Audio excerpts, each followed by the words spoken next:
Thank you for hanging out with me today. I'm JV Bryan, the President and Chief Investment Officer at JV Bryan Financial Group, the home of AfroEconomics. AfroEconomics is a financial management system that is designed to increase wealth within the Black community. And we're having a workshop today. I have actually live participants as well. So, we may have some interaction from people in front of me. I have you there at home or at your office hanging out with me. And then we have people on our conference call too. And we're continuing our commitment to each Wednesday having financial empowerment. And this is the book, AfroEconomics, Our Black Wealth Matters. Please subscribe to this channel because each week I feature some things from the book. And today we're talking about how it's important to have knowledge of ourselves financially, a key principle of AfroEconomics. And check out the book. Make sure that you get it at home. You can also get it in an email version. And there's also a workbook that goes along with our workshops. And in June, the next workshop is about becoming debt-free. Oh my goodness, there's nothing better for you to aspire to be is to be debt-free, or at least make sure that you have enough money that you can pay off all of your debts if you had to. We're talking about financial independence. Today, our topic is the cost of maintaining your standard of living, or developing your personal cost of living. Each year, amazingly, the government, they're just like psychic. They just tell us how much the cost of living has gone up for us. We just accept their word for it. And they say that, recently this past year, they said that the cost of living has not gone up at all. So for all you seniors that are on Social Security, you don't even need a raise. And by the way, we're going to increase the expense that you're going to pay for your healthcare coverage along the way. But still things haven't gone up, correct? So it's interesting. So now that we know that the government really cannot tell us in reality how much it costs for us to live, do we know how much it costs for us to live? It's amazing that we walk around each day and we really don't know how much every day costs us to participate in the lifestyle that we have. So a good definition of the cost of living is what it costs for you to maintain your current standard of living. What does it cost you to maintain your lifestyle? And why is that important? So I like to know what it costs to maintain my standard of living, because I get caught up in things sometimes. And when I find myself just doing something that is not productive during productive times, because we each have 24 hours in a day, but we literally only have a certain amount of hours during the day where people really have time for you to provide the service for them that you have to provide. Like the stock market, for in my instance, is only open from 9:30 to 4, but many times my clients are working at that same time, so I can't just work when the stock market is open. I have to also realize that after people get off work, that's a key time for them as well. But knowing what it costs for me to waste time during my productive time of day, to me, should be from 7 to 7. I believe that I should be on point thinking about these things of creating income and maintaining my standard of living and creating wealth for my community from 7 a.m. to 7 p.m. That's only half the day. So I only work half days. But we have to realize that during that time, what type of income do we need to be generating in order to maintain your style of living? So say that you said, your home, and this is how we're going to calculate it. You're going to have to be organized and break down how much everything costs for you. So your housing expense may be, whatever your housing expense is, your car, food, cable, education, activities, whatever you have, and say that comes up to, $5,000. So you said that it costs me at least $5,000. I have to have at least $5,000 in income each month in order to maintain this particular standard of living that I'm living at right now. So then that's 250 over the month. That's about $250 a day over your income producing days. Say out of the month we only get about 20, so that's based on like 20 income producing days out of the month, because you're not working all 30 days of the month. So generally, but say that out of 20 working days, that's $250 a day. And then you have out of that, if you break that down to 8 hours of productive working time, then that person who needs 5,000, who's at a standard of living of 5,000 a month, is 250 a day, and that's $31 per hour. So if you're spending your income producing time watching Steve Harvey game show, or you're spending your income producing time watching Kim Kardashian or your DVR, or talking to your girlfriend, talking to your boyfriend, doing whatever that is not producing at least that 31 hours, $31 an hour of your income producing time, and I'm only saying that we need 8 hours of income producing time, then you're going into the credit cards. So that's when you're trying to maintain your standard of living, but you're needing help doing it. That's why you're calling somebody trying to borrow money. That's why you're not able to pay things on time, because we're not getting that amount. So you decided that you want to live at a $5,000 a month standard of living. Well, then every hour you need to be producing at least $31 an hour, clearing it. That's right. So then so what if you say, I want to increase my standard of living? Now, I personally, and I only have one child, I can't live off 5,000 a month. Can you? Can everybody else in here? Can you live off their? Oh, no. I mean, the 5,000 can be really chewed up very quickly. So let's just say that you're saying that I'm doing it off 5,000, but I want to increase my standard of living. Or a person that has a cost of living, and they've determined that their cost of living each month is 10,000 a month. Well, they're double that.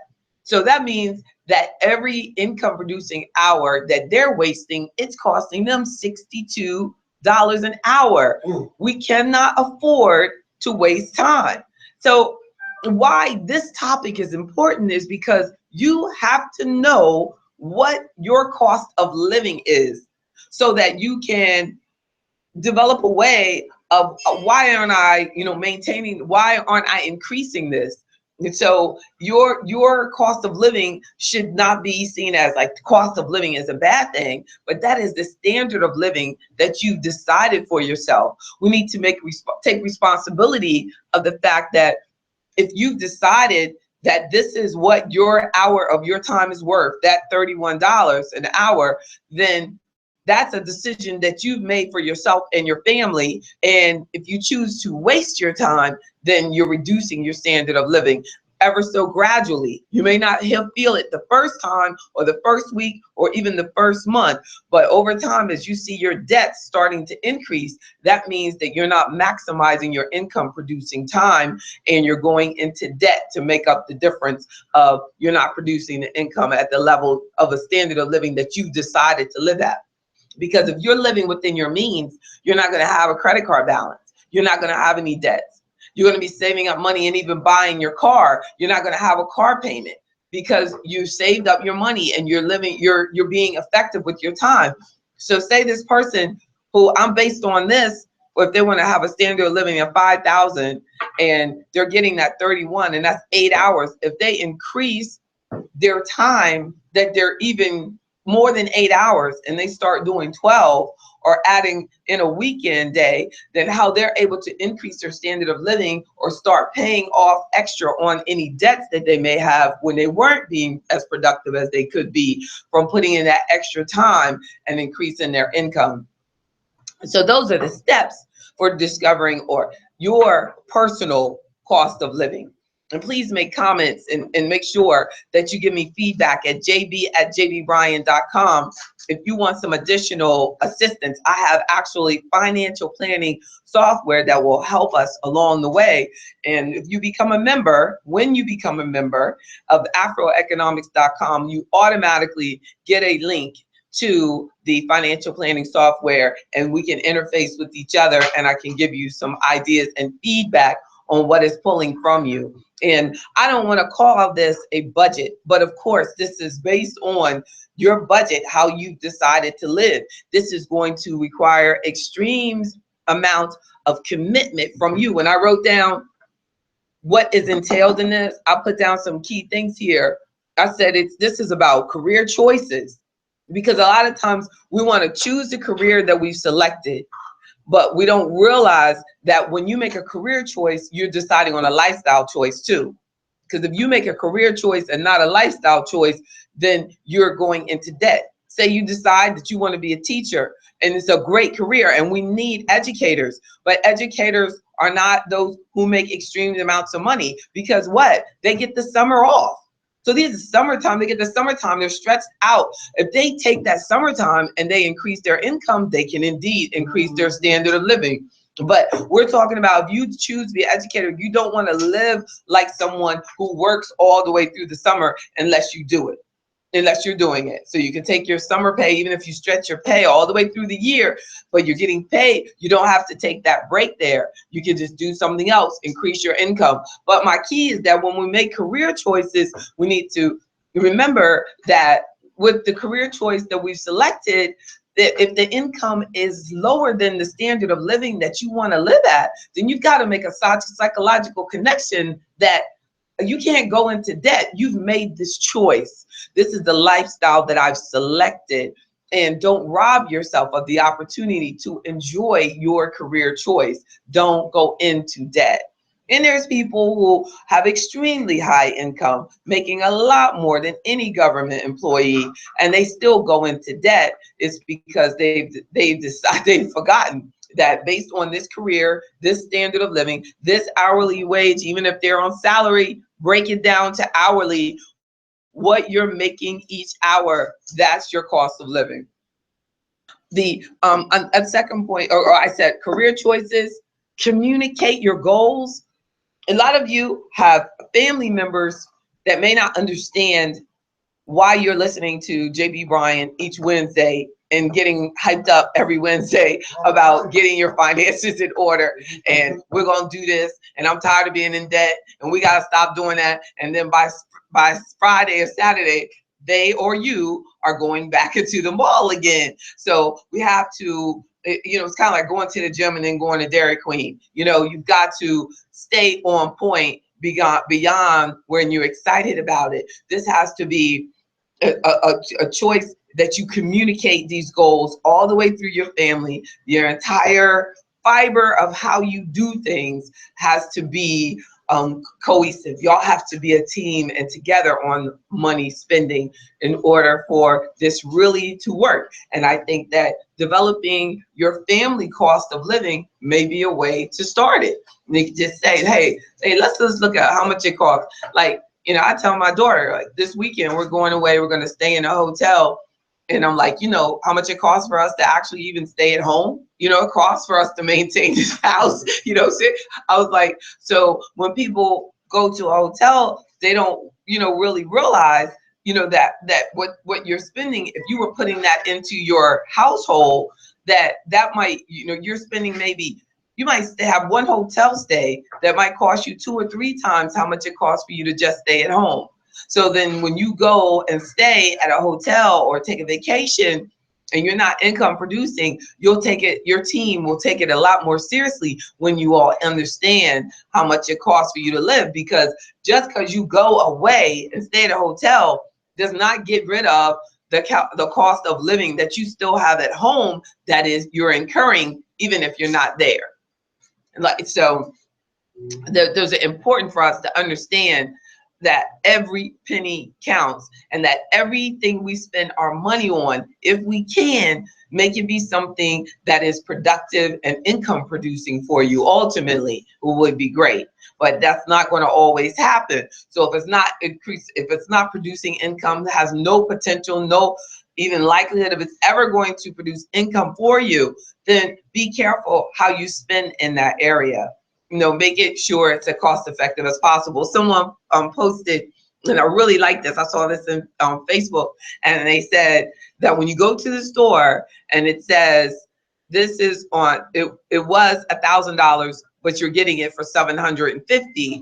Don't think about you saved $250. Think about the fact that you spent $750. I think that was my friend Kirkland Dorsey that posted that, and I was like, that's so true. That we tend to, if you have a habit of spending. Now me, my daughter knows I can't. I'm allergic to spending. I mean, I really don't like it at all. She goes, why don't you like to shop? I said, because I'm the one that's pulling the money out. When you grow up and you're the one that's spending the money, I am going to be excited about us going shopping. And so, but you know what, we need to be, you know, really conscious. And I thought through these things. We don't shop all the time. You know, she goes, I try to let her go with her friends and give her a limited amount of money, because when I'm there, it's like she's rolling down the mall with her bank or something. So make sure that you are very careful. Like, she got me on a card. Like the ATM machine is coming with her. So I'm like, oh, good. She'll go without me, which is so funny that you see me stuck in the ATM box. But definitely, let's be careful, you know, what we spend our money and how it impacts our cost of living. And that when we are not living within our cost of living, that's when the credit cards come into play. Be careful. And then, so we're communicating our goals with our team. Take your time seriously.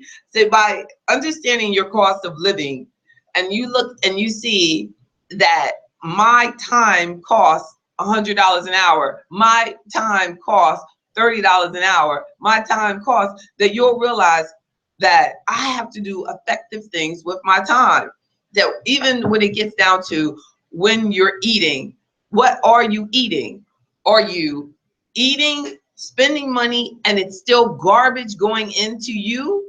Or are you eating, spending money, and it's something that is actually good for you, empowering you, helping you become an even better income producer? And that's what we have to be very careful about, what we spend our money on. You know, taking good vitamins, you know, and I look at someone here in this luncheon, you know, and they have their vitamins with them. And, you know, it's about it, but the money that you spend on the vitamins, see how much more powerful that is. That's an investment. That's not just spending. That's an investment in your health. The money, the time that you're spending going to the gym, that's an investment. That's where you're not income producing, but the time is spent effectively, and you're getting a huge return on your money, on your time too. And the question was, what time do I get to the gym? Because I try to be productive from 7 to 7, I get up at 4 o'clock in the morning. 4:30 to me is late, so that I can be working out by 5, you know, and then I can be on point, you know, and doing things by 7. I also, you know, between that, so what I had to do was make an investment of having my exercise equipment convenient for me, so that I would not have the waste of time of travel to a gym. You know, so you're making an investment in your health, but you're also making an investment that my time is too valuable for me to have to go and waste the time of travel, of going to a gym and coming back from a gym and getting in the gym and checking in the gym. There was someone that did a study, and they said that when they did research on people that went into the gym, and they actually just researched how much time they actually spent working out, it was about 10 minutes. It was going in, talking to someone, going over. They were like canceling out all of the time where they were like talking to different people. And as you can tell, I love to talk.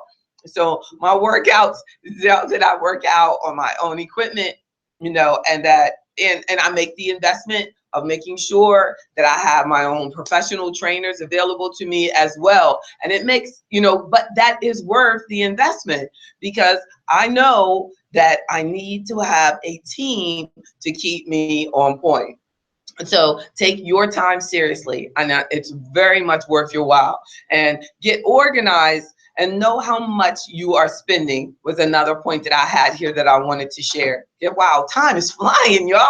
Get organized and know how you are spending your money and know how you are spending your time.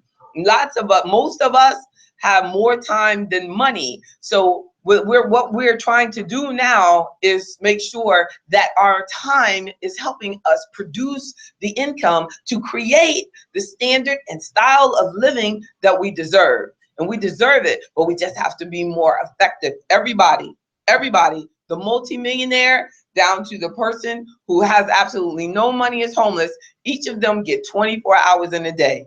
So what we're going to do with it is get into a position that we are being effective with our time so that we can help make the world a better place. Make sure that everything that we're doing is enhancing the world, enhancing our family, enhancing our lifestyle, making the world a better place, helping someone. Because if we're living and we're not helping making someone else, and including ourselves, making this world better, then we're not here. Then it's like there's no purpose for it. And that's what's going to truly motivate us, is that living with a purpose and being productive with it. I also had some other things I wanted to point out. That what if you want to increase your standing of living? And I talked about that. I said that if you want to increase your standard of living, then you're going to have to be more productive with your time. You're going to have to, make sure that you put yourself in a position. You may have to make greater investments into education, and you may have to make greater investments into your health, your education. You may have to make changes in your team, but you're going to have to make sure that the ingredients of what you're putting into your cost of living, that more of it is on increasing your income if you want to increase your standard of living. Your standard of living, well, it may be that I don't want as much chaos, I don't want as much drama. Then that's not really income based. That's just being more effective. That may be getting a professional assistance and getting the strength, getting spiritual guidance, getting psychological guidance, getting whatever you need. Make the investment, and it will increase your style, your comfort. Your cost of living will be adjusted according to the commitment that we make of using our time wisely. And then can knowing your personal cost of living help with retirement? It can. You're not going to, and retirement, I like for us to focus more on financial independence. Knowing your cost of living will help you live within your means, help you be more productive, be more cost effective with you will be more conscious of everything you spend your money on, and you will be much more conscious of how you spend your time. And it will lead to a much more comfortable retirement, because retirement is about being able to live off the assets that you've accumulated. Financial independence is about you can become financially independent and not have to retire. I feel that we at every point in our life, like, we can be productive people. I think that retirement is really cheating yourself out of the opportunity to continue to be of service to the world. And I've seen too many people who reach into retirement and then you see their health begin to decline. So we want to be careful. If you want to leave that current career that you're in and you want to make sure that you have enough money to maintain that style of living, we need to talk. You need to work on it. You can't just quit. You can't just give up. And that's why it's important to know your style of living and how much it costs for you to maintain that style of living. Financial decisions and your personal cost of living. How this, and I've talked about that. It says, how can this info help me make financial decisions and by knowing my personal cost of living? Well, everything that we just talked about, definitely, this can help you make every financial decision. There are certain things that you are not going to be able to afford to fit in. Say you were considering adding an additional expense. And you will realize that at my current, my current cost of living, I'm maxed out because it's costing me, say, $35 an hour, because we developed your cost of living, and you divided it out and you found out at 8 hours, or, and that your current cost of living is, say, $40 an hour, but your current income at work is $24 an hour. That's why you're in debt. So you've got to realize how we're going to begin to work more hours and increase it that way, or reduce the expenses. But how do you reduce the expenses when you're at that position, was that you're going to have to make some major changes, and everybody on your team is going to have to do that. So a key point here is realize, investigate what your cost of living is. Your cost of living is here. Say even our household, your household cost of living is at $45 an hour when you broke it down. But our household income hourly, took all the salaries and you divided them up and everything. This is how much y'all making. You're bringing home, you broke it down. This is what the hourly is that we're making, is 35 between the two of us, but we're spending 45. We got to make some changes. So, this is where we're living, but this is what we're making. What are we going to do, to increase the income that's coming in? How can we do that? Or how can we reduce these expenses? Where's the fluff in there? What are we doing? But I would like to see you focus on trying to get up, trying to move your income up. Don't really think about all the time of what we got to get rid of. If you got everything you need it all, unless you have something crazy or you're trying to take care of other people who are not being responsible, make sure that everybody don't pull around dead weight. So you got to be conscious of the relationships and things that you have going on. And all too often, from an Afroeconomic perspective, we have people pulling from different aspects of the family, and you're taking care of the responsibilities of other people. So be conscious and be aware of that. Take care of your own first. So I am JB Bryan, and I'm the President and Chief Investment Officer at JB Bryan Financial Group. And this is our Wednesday Lunch and Learn AfroEconomics Wednesday money break. And I appreciate all of you for coming in today, and thank you for the applause. And some people just don't know how to act. Look, this is live here. But this is an opportunity. This is a great opportunity for me to ask you to please subscribe to the channel. I've made a commitment to hang out with you and talk about financial topics each Wednesday. Email me at jb@afroeconomics.com or jb@jbbryan.com.